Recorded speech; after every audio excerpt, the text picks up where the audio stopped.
Assalamualaikum warahmatullahi wabarakatuh. Anak-anakku Al-Azhar 14 Semarang, generasi emas, generasi milenial, harapan bangsa. Salam persatuan dan kesatuan Republik Indonesia dengan semboyan Bhinneka Tunggal Ika Tanhana Dharma Mangruang.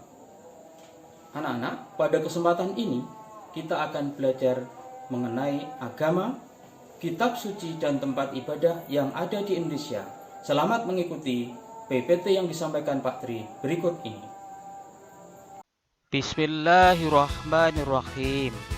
Assalamualaikum warahmatullahi wabarakatuh.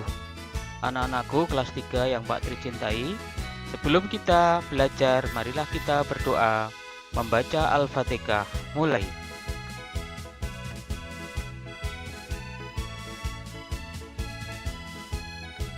Berdoa selesai.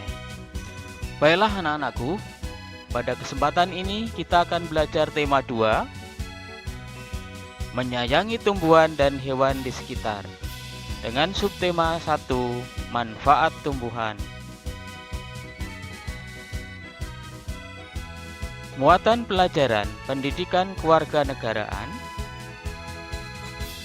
kompetensi dasar 3.3, memahami makna keberagaman, karakteristik individu di lingkungan sekitar. Tujuan pembelajaran: setelah mempelajari materi ini, siswa diharap dapat 1. Menjelaskan arti keberagaman hidup beragama. Yang kedua, menjelaskan keberagaman agama yang meliputi kitab suci dan tempat ibadah yang ada di Indonesia. Yang ketiga, memasangkan agama dan tempat ibadahnya. Baiklah anak-anakku, mari kita lanjutkan pada slide yang kedua.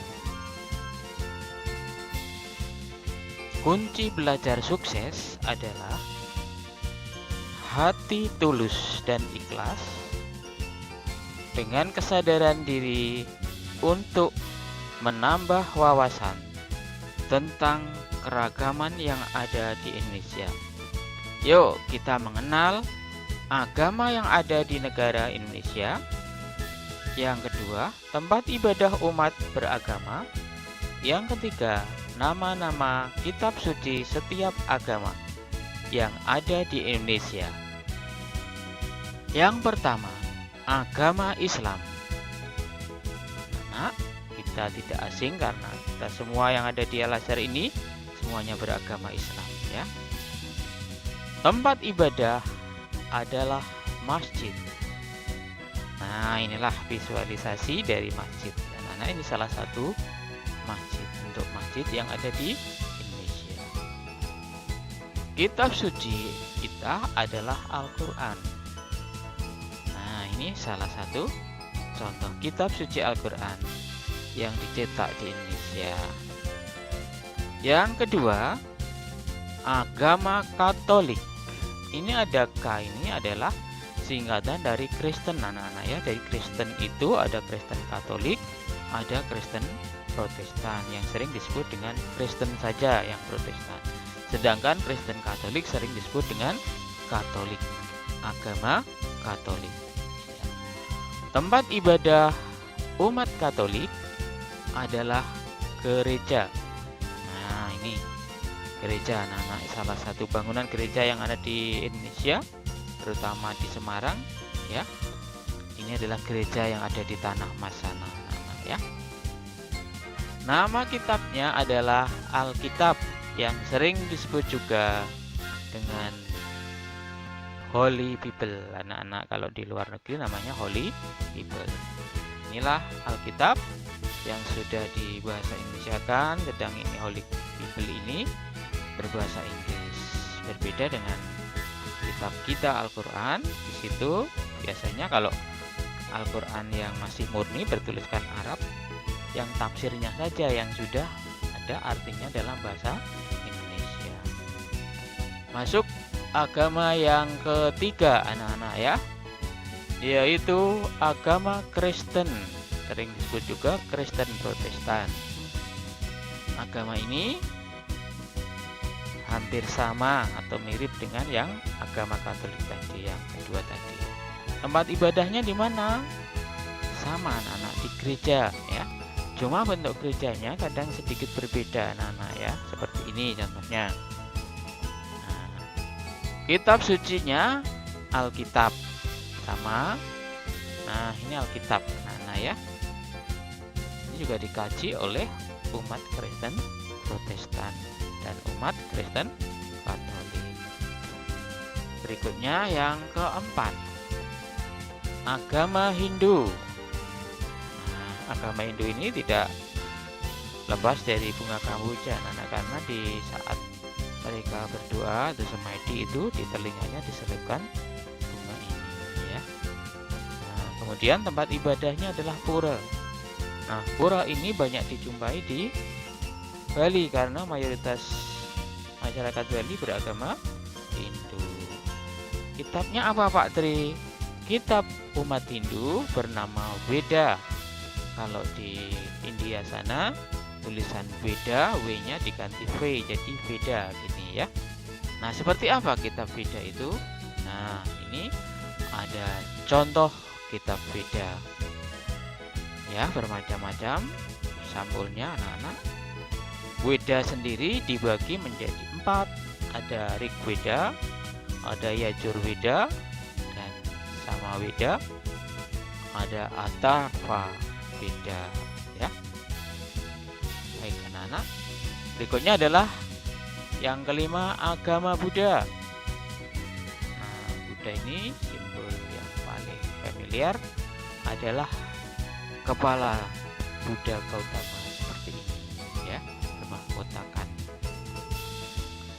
rambutnya ya dianyam seperti ini zaman dulu ya, pada zaman kerajaan Buddha dulu. Nah, ini tempat ibadahnya bernama Vihara. Orang Indonesia menyebut dengan wihara. Nah, ini salah satu contoh vihara. Vihara ini kalau kalian rumahnya di Ungaran, di sebelah kiri Kodam itu ya, kalau dari utara itu ada vihara, bentuknya mirip seperti ini. Nah, kitabnya bernama Tripitaka. Kitab suci umat Buddha itu namanya Tripitaka. Nah, ini salah satu contoh kitab Tripitaka. Tertulis di sini adalah Tripitaka Buddhism ya. Kemudian ini berbahasa masih asli dari India, Buddha Jayanti Tripitaka ya. Berikutnya yang ke-6, agama yang terakhir yang diakui secara hukum oleh Undang-Undang Dasar 45 pasal 28, yaitu agama Konghucu.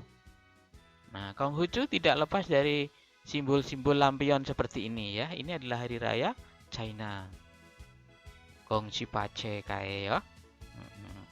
Nah, ini tempat ibadahnya orang-orang yang beragama Konghucu, namanya kelenteng. Kadang kita sulit membedakan antara kelenteng dan vihara anak-anak, karena memang dua agama budaya ini mirip-mirip beda sedikit ya, mirip-mirip beda sedikit ya. Kemudian kitab suci bernama Shishu Wuching. Shishu Wuching itu kitabnya seperti apa Pak Tri? Nah, ini visualisasinya kitab suci Wuching. Wuching tulisannya ya. Wuching. Shijing. Shiking, kitab Sanja ya. Ini kitab sucinya sering disebut dengan Shishu Wuching. Tapi dalam kitab sucinya tertulis kitab suci Wuching gitu aja ya. Nah, anak-anakku, selesai sudah tentang penjelasan berbagai jenis tempat ibadah dan nama kitab suci agama-agama yang ada di Indonesia. Terima kasih Pak Tri ucapkan ya. Nah, ini alhamdulillah sudah selesai. Semoga bermanfaat untuk menambah wawasan anak Indonesia, khususnya anak-anak Al-Azhar 14. Iya.